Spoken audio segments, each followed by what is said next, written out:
Olá, paz do Senhor. Quem vos fala é o pastor Josley. E nós estamos ministrando aulas de noções básicas do grego. E nós estamos utilizando a gramática instrumental do grego, do alfabeto, a tradução a partir do Novo Testamento, passo a passo, do Antônio Renato Gus. Nós já ministramos duas aulas, essa é a terceira aula. Quem vos fala é o pastor Josley, da Igreja de Deus, Conjunto Primavera, e também professor do Seminário Evangélico da Igreja de Deus. Então vamos lá, começarmos a nossa terceira aula. Bom, vamos falar um pouquinho das letras maiúsculas. No alfabeto grego nós temos tanto as letras maiúsculas quanto minúsculas. Na primeira aula nós mostramos isso para vocês quando nós apresentamos o alfabeto. Bom, nós começamos com a primeira palavra, pater. E como é possível notar, sua primeira letra não apareceu no quadro do alfabeto no início do capítulo, quando nós ministramos aí, ou dos slides anteriores. Ela é a letra Pi, em sua forma maiúscula, né? Forma minúscula e forma maiúscula. Tudo o Pi aí, de uma forma, um maior do que o outro. Bom, uma coisa interessante que todos nós temos que saber é que todas as letras do alfabeto grego possuem duas formas.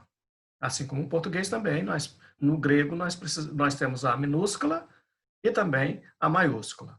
As maiúsculas, normalmente, só são, assim também como no português, só são utilizadas no início de um novo assunto e também em nomes próprios. Bom, com relação aos acentos, a palavra pater, se você observar, ela possui um acento sobre a letra alfa, né, que é transliterado pela letra A. Então, é o acento agudo. Você pode observar aí que o pater, o alfa aí, ele tem um acento em cima da letra. Então, ele mostra onde está a sílaba tônica da palavra sem modificar o seu som.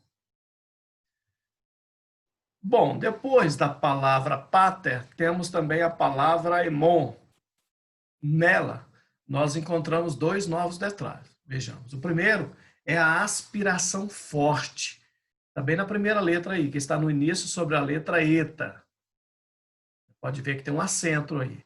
Então, esse acento chama-se aspiração forte. Essa aspiração, ela deve ser lida e escrita na representação do som e na transliteração como um H, semelhante ao som do H na palavra house, em inglês. Então, toda palavra grega iniciada por vogal, pela letra Rho,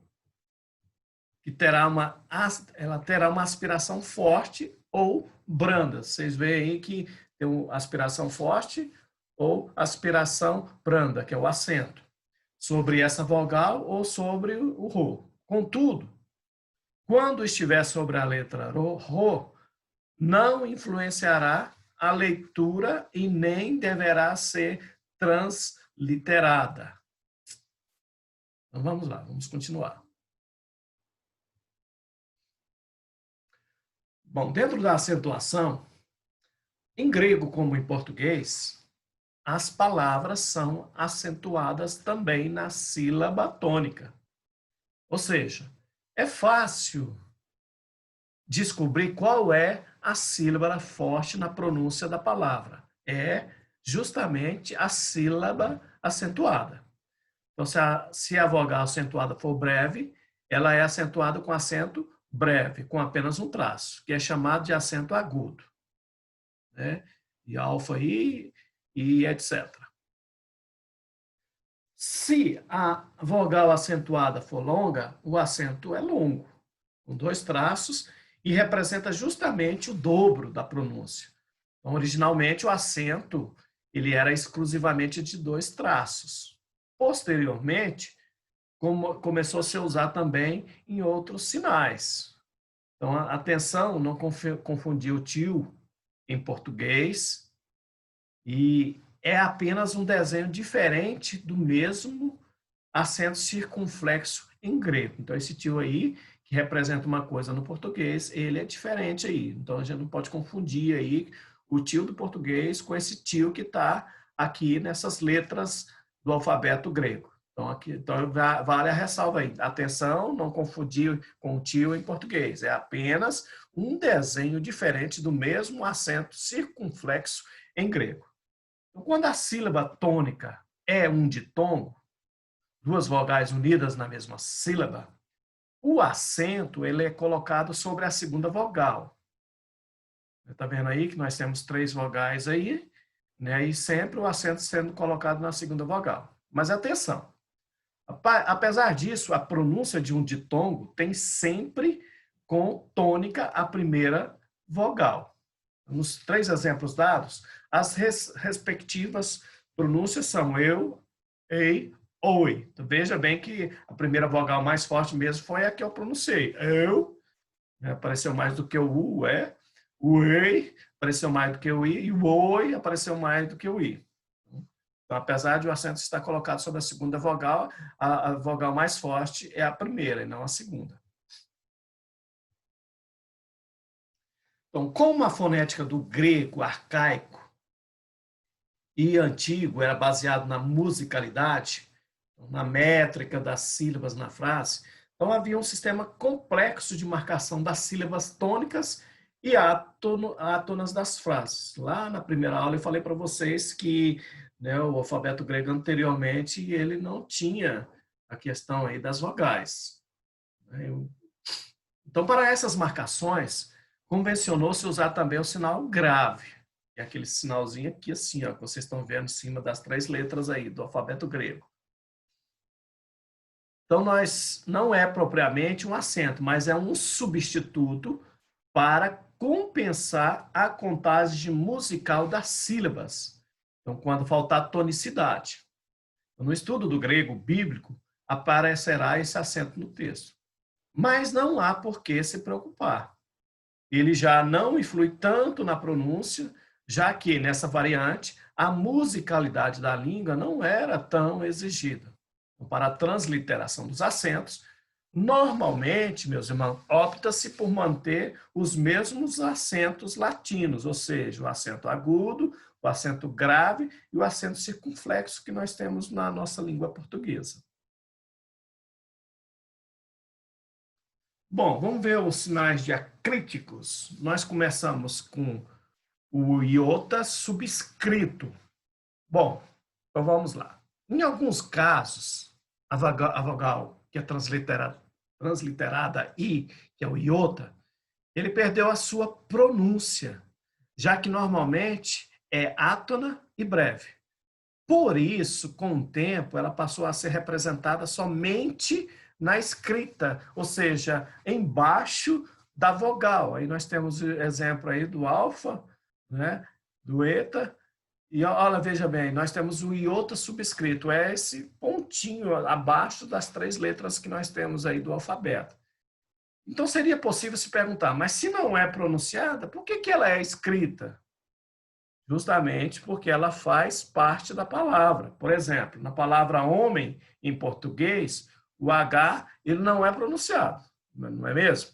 Mas precisa ser escrito, pois faz parte da palavra. De igual forma, esse outro subscrito aqui, ele faz parte da palavra.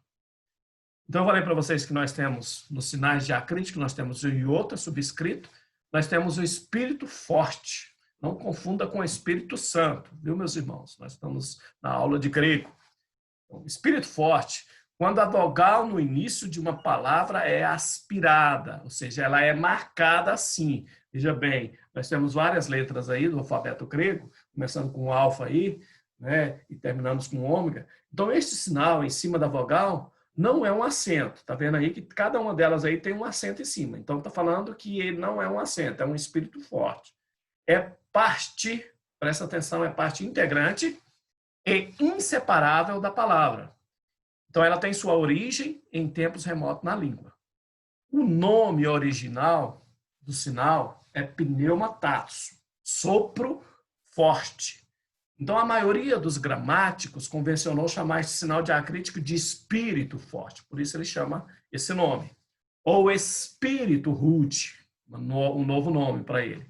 Então, a vogal ou ditongo, marcado com esse sinal, é sempre aspirada.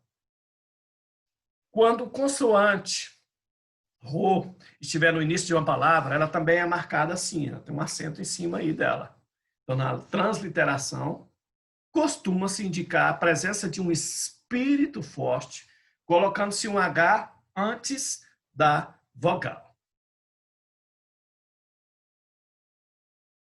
E nós temos também o espírito fraco. Então, eu falei para vocês que nós temos, nos sinais diacríticos, nós temos o iota subscrito, nós temos o espírito forte e nós temos o espírito fraco. Então, quando a vogal no início de uma palavra não é aspirada, ela é marcada assim. Então, o nome original do sinal é pneuma, é sopro simples, suave. Então, a maioria dos gramáticos convencionou chamar esse sinal diacrítico de espírito leve ou espírito brando. A sua presença na palavra não modifica a pronúncia. E por que ele precisa ser colocado? Mesma questão do espírito forte, porque faz parte da palavra. É como uma letra que não pode faltar de forma alguma. Nós temos o C cedilha aí, e nós temos um sinalzinho aqui na questão do grego, essas palavras aqui não pode faltar esse acento aqui que nós estamos falando, que é o espírito fraco. Então, observação. Quando o espírito, tanto forte quanto fraco, está sobre um ditongo, o sinal diacrítico é colocado sempre na segunda vogal. Foi isso que nós vimos aí quando falamos do espírito forte? Então, sempre na segunda. Bom, quando coincide sobre a mesma vogal, ou sobre um ditongo, a presença de um espírito combinado com um acento, colocam-se dois sinais dessa forma. Veja bem aí que agora eu tenho dois sinais de espírito fraco e também nas palavras de espírito forte. Então, colocado dois acentinhos em cima das palavras. Nós temos algumas situações especiais. Quando a vogal Y se une a outras vogais, forma-se uma pronúncia especial, em alguns casos duvidosas. Eu tenho o ao aqui, o eu, no, ui. E não se tem certeza, mas parece que nesses casos ela já não era pronunciada com som de tongo, e sim como um simples u. No exemplo dado, transliteração do u. Supõe-se que as pronúncias eram ao, eu e ui. Então, quando se tem o ditongo, ou a situação é diferente, o som desse ditongo é um simples U.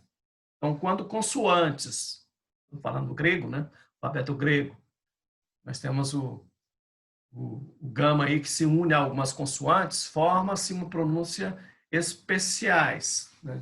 Quando temos dois gamas, eu formo NG, quando eu tenho gama, mas a letra K, eu tenho, na primeira aí já não é o gama, né? Mas o N, mais K, e assim por diante. Como se houvesse sempre um N antes da consoante. Então, mais para frente, seria visto alguns exemplos mais adiante. E nós temos ainda a pontuação, né, que nós temos aí um ponto final, pontinho, 2 pontos, que é um ponto mais gordo, ponto e vírgula, ou ponto de exclamação. Eu tenho ponto de interrogação, veja bem que é ponto e vírgula, é totalmente diferente do português. Eu tenho a vírgula, que é igualzinho no português. Então, ponto final é igual no português. Os 2 pontos é diferente, porque é um ponto mais gordo, e ele representa ponto e vírgula, ou ponto de exclamação, ou 2 pontos. E a interrogação, meus irmãos, que nós temos assim, ó, no nosso, aqui ele é representado por ponto e vírgula. E nós terminamos essa aula com o vocabulário, terceira aula. Nós temos a palavra ângelos, conforme nós lemos aqui, ó, tem duas letras gama, a primeira tem som de N, então fica ângelos. Nós temos a palavra autos, que significa ele, ego, eu, épion, trabalho ou obra, capdia, que significa coração. Nós temos a palavra cosmos, que significa mundo. Nós temos megas, que significa grande. Eu tenho necros, que significa morto. Eu tenho nomos, que significa lei. Eu tenho ot, que significa que ou porquê. Su, que significa tu. E tem os, né, que significa como ou conforme. Amém? Bom, quem vos falou foi o pastor Josley. E eu coloquei embaixo aí, de laranjado, meu canal no YouTube. E eu gostaria que você nos ajudasse a divulgar esse material. Um material muito interessante. Na minha página do YouTube, nós temos mais de 90 vídeos. Dentre esses vídeos, nós temos aulas de homilética, completinho, para você aprender a pregar conforme as regras ensinam. Nós temos aulas de carta aos Romanos, terminamos o capítulo 7. Iniciamos noções básicas de grego, já temos 3 aulas aqui, estamos terminando essa terceira aula. Nós temos vários sermões, temos estudos temáticos lá interessantíssimos sobre temperamentos. Nós temos lá sobre estudos para casais, né, meus irmãos? Nós temos, né, então, assim, vários assuntos que você vai gostar. Por isso eu te peço o favor, que você nos ajude. Primeiro, se inscrevendo no meu canal, caso não tenha feito ainda. Segundo, divulgando este material para os seus líderes, para os seus liderados, e pedindo para que eles entrem no meu canal, se inscreva. Lá tem muito material interessantíssimo para você que gosta de teologia, que gosta realmente de aprender a palavra de Deus. Amém, meus irmãos? Que Deus nos conceda uma nova oportunidade. E foi bom estar contigo nessa noite. Fique com Deus, a paz do Senhor Jesus.